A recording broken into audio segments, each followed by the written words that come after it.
23 April প্রথম দফার vote. 10 April ইশতেহার প্রকাশ করল বিজেপি। বিজেপির সংকল্পপত্রে ঢালাও প্রতিশ্রুতি।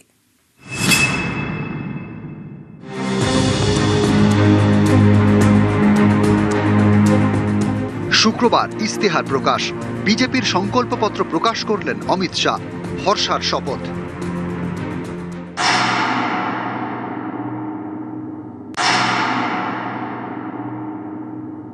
1 करोड़ स्वरोजगार और रोजगार के तक हम निर्मित करेंगे। स्टार्टअप का जाला बुनेंगे और स्मॉल स्केल इंडस्ट्री के माध्यम से हजारों युवाओं को उद्योग साहसिक बनाने का काम भी हम करेंगे।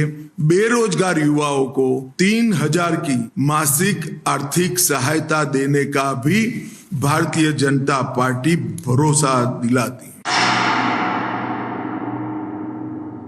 सभी सरकारी कर्मचारियों व पेंशन भोगियों के लिए डीए सुनिश्चित किया जाएगा और 45 दिन के अंदर ही 7वें वेतन आयोग को लागू कर सभी कर्मचारियों का सम्मान करने का काम नई बनने वाली भारतीय जनता पार्टी की सरकार करेगी।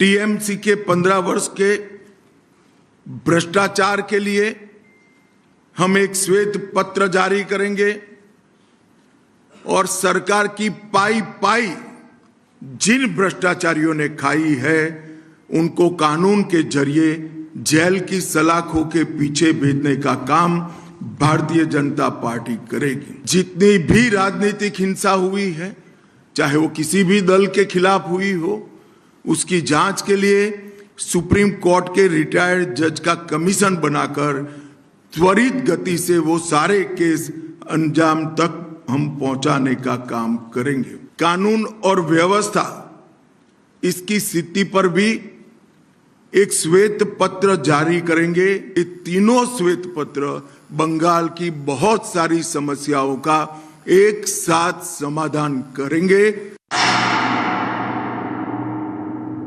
उत्तर बंग हमेशा विकास से महरूम रहा है। उत्तर बंग में एक एम्स, आईआईटी और आईआईएम और फैशन डिजाइनिंग की संस्थान, ये चारों संस्थान उत्तर बंग के अलग अलग जिलों में बनाकर हम उत्तर बंग के विकास को सुनिश्चित करने का काम करेंगे।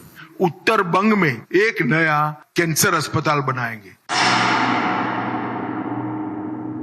सुंदरवन और जंगल महल के लिए आधुनिक सरकारी अस्पताल जो 300 से कम बेड का नहीं होगा, उसको हम बनाने का काम करेंगे।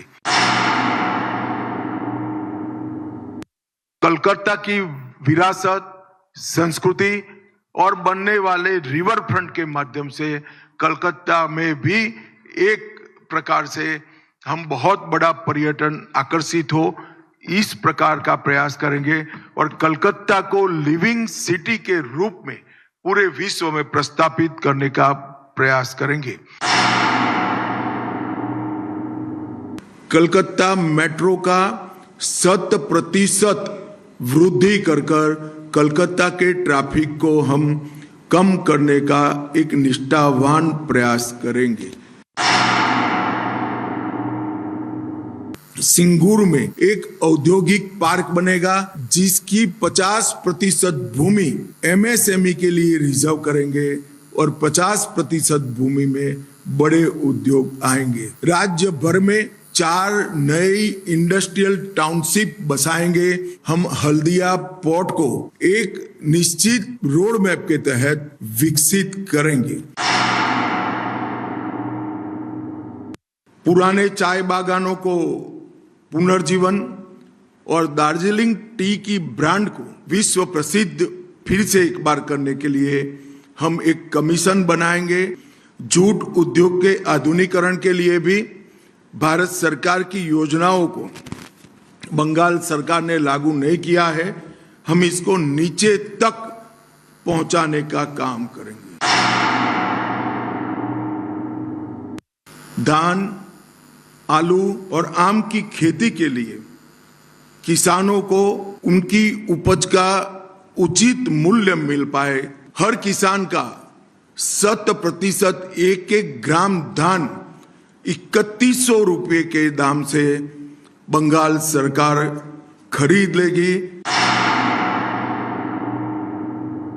एक बार पूर्ण बहुमत की भारतीय जनता पार्टी की सरकार बनाइए, चुन कर एक एक घुसपैठियों को बंगाल के बाहर निकालने का काम करेंगे। News 18 बांग्ला।